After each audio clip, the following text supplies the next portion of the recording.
Assalamualaikum.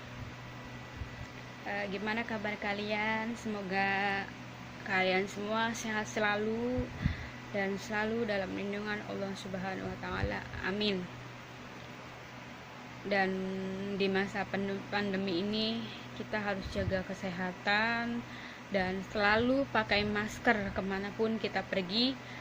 Ya, intinya kita harus mematuhi protokol kesehatan ya teman-teman. Di sini saya malam hari, kebetulan habis sholat isya. Kebetulan kan kalau habis sholat isya banyak waktu nyantai, jadi ya udahlah saya mau bikin video aja gitu. Ya sharing aja sedikit cerita saya di Taiwan. Jadi intinya gini, setiap orang itu pasti mempunyai proses perjalanan yang tidak mudah awalnya. Pasti nggak mungkin orang yang sekarang sudah sukses itu awalnya tidak susah dulu. Itu pasti awal perjalanannya itu pasti lika-liku maupun dukanya gitu, maupun susahnya gitu, pasti ada, selalu ada. Nggak ada yang langsung sukses gitu. Semua itu pasti ada tahapnya, ada step by stepnya, dan ada prosesnya. Kalau kita kita menikmati setiap proses perjalanan itu, insya Allah akan berakhir indah pada waktunya. Nah, kali ini saya mau sharing aja. Kebetulan saya kan awal datang ke Taiwan itu tahun 2013. Itu bulan April, 13 April kalau nggak salah. Itu 2013, 13 April. Itu pertama kali saya datang ke Taiwan. Nah, 2013 sampai 2016 itu saya 3 tahun di Taiwan, teman-teman. Itu jobnya saya di Taiwan pertama itu jaga nenek.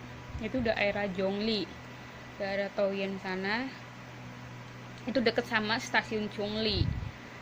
Ya, apa ya namanya, saya kan pertama kali banget itu pergi ke Taiwan, dan saya sempat bahasa juga sempat belum begitu lancar, dan masih banyak yang nggak ngerti. Terus seiring berjalannya waktu, ya alhamdulillah gitu, sedikit demi sedikit bisa. Namanya kita kalau orang mau belajar, teman-teman, pasti bisa kan.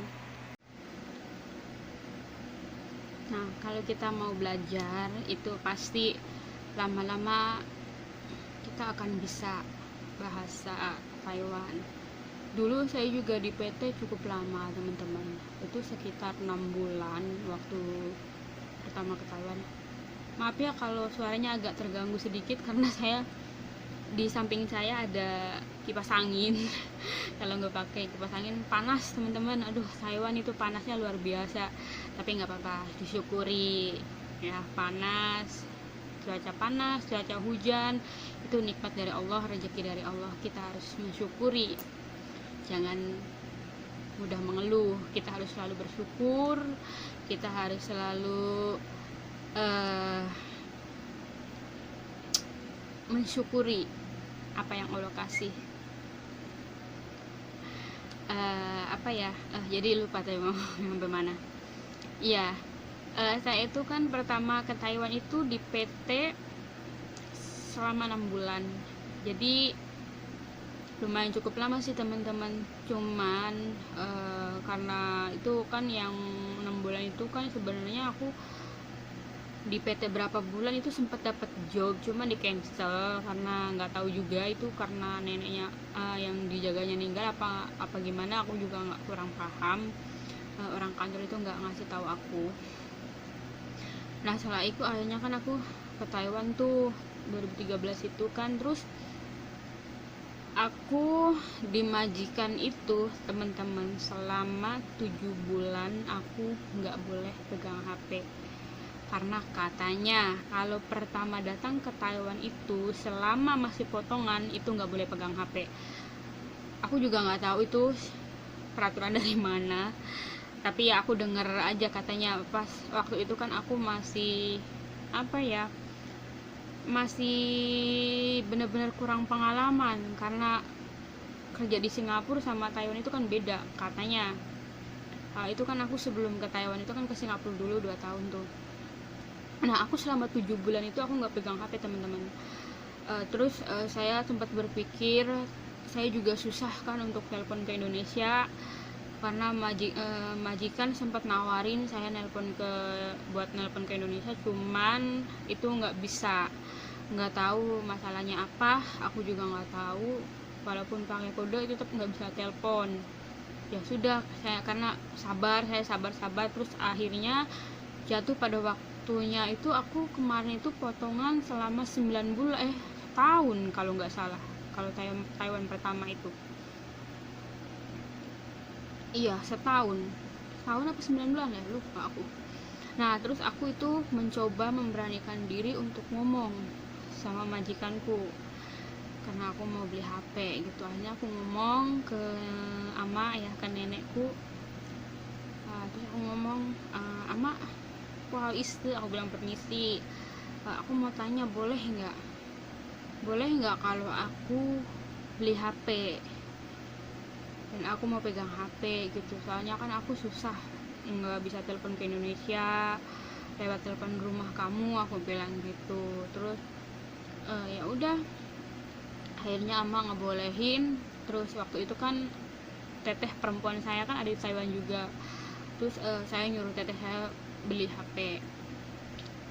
Terus saat itu terus aku juga kasih lihat nenekku, ama ini aku bilang teteh saya beliin HP ini buat saya gunain gitu, karena saya juga butuh komunikasi sama keluarga di Indonesia. Ya udah katanya gitu, akhirnya boleh tuh. Nah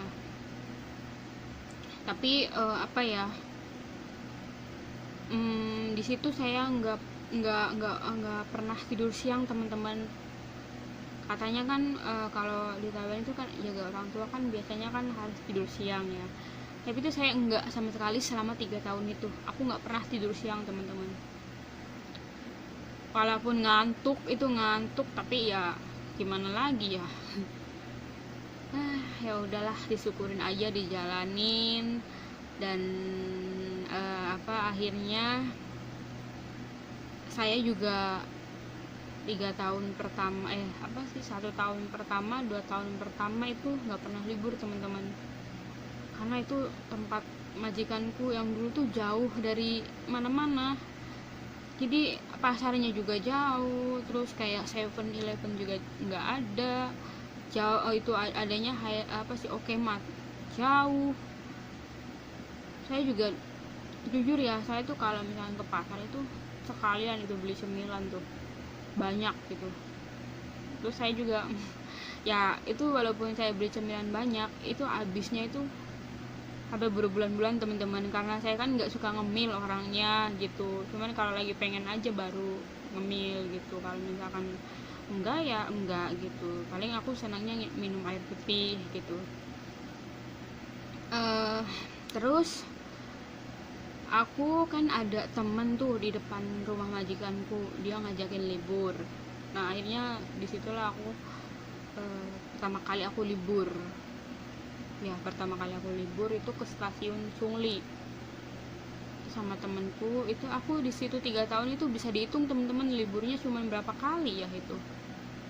Ya udah, setelah itu sering berjalannya waktu, akhirnya aku finish 3 tahun teman-teman. Dan nenekku juga nggak ngambil lagi, katanya dia mau kerjain sendiri. Itu nenekku kan kakinya itu dipotong, jadi kaki sebelah kanan itu katanya dulunya itu habis kebakaran mobilnya, itu tabrakan terus mobilnya kebakaran, karena tapi dia selamat. Tapi suaminya nenek itu meninggal di tempat. Kalau nenekku itu selamat, jadi kakinya itu setengah dipotong, terus sama ininya luka apa sih, tangannya itu semua luka bakar sini. Terus katanya kulit yang di tangan, tambalan kulit yang di tangan itu dia ngambil dari kulit kepala, ditempelin di sini. Terus ada kaki sebelah kirinya juga kayak lubang gitu, jadi segini ya kayaknya tuh. Jadi selama aku di situ 3 tahun itu teman-teman, itu nggak pernah sembuh. Itu sudah segala macam obat teman-teman, heran ya katanya. Tapi kalau misalkan ada kencing manis, pasti kalau ada luka itu nggak bakal sembuh sampai kapanpun gitu. Kayaknya sih nenekku juga kayaknya ada kencing manis, tapi nggak tahu. Tapi katanya dia nggak ada kencing manis, sehat. Tapi nggak mungkin juga kok itu luka sampai aku 3 tahun di situ jagain dia nggak sembuh. Ya udahlah, terus akhirnya aku pulang. Pas pulang itu 2016 April itu aku pulang, dijemput agensi. Terus aku dijemput agensi itu aku nginep dulu di rumah agensi semalam. Terus paginya tanggal 11 Aprilnya itu aku pulang. Aku diantar langsung sama agensiku. Itu agensiku baik banget, ya Allah. Aku sempat sampai pulang, sampai di bandara itu sampai diantarin sendiri sama agensiku. Terus sampai barang bawaan aku juga dia yang bawain. Terus sampai nganter masuk ke itu, ke tempat apa sih namanya, taruh bagasi itu.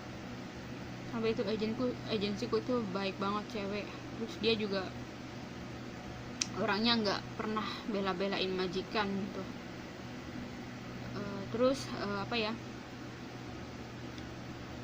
nantilah aku itu dulu ya teman-teman, ini cerita sedikit dulu. Nanti lanjutannya aku bakal sharing lagi. Terima kasih teman-teman. Buat teman-teman semua, harus jaga diri, jaga kesehatan, jangan lupa beribadah, ibadahnya diperbaiki, dan kita juga harus memperbaiki diri menjadi pribadi yang lebih baik lagi teman-teman, karena hidup di dunia ini hanya sementara. Jadi sesegera mungkin kita harus memperbaiki diri, memperbaiki iman kita, memperbaiki ibadah kita, dan selalu perbanyak istighfar, sholawat, dan selalu mencintai diri kita sendiri agar kita selalu menjadi orang yang selalu bersyukur. Terima kasih teman-teman. Wassalamualaikum warahmatullahi wabarakatuh. Terima kasih.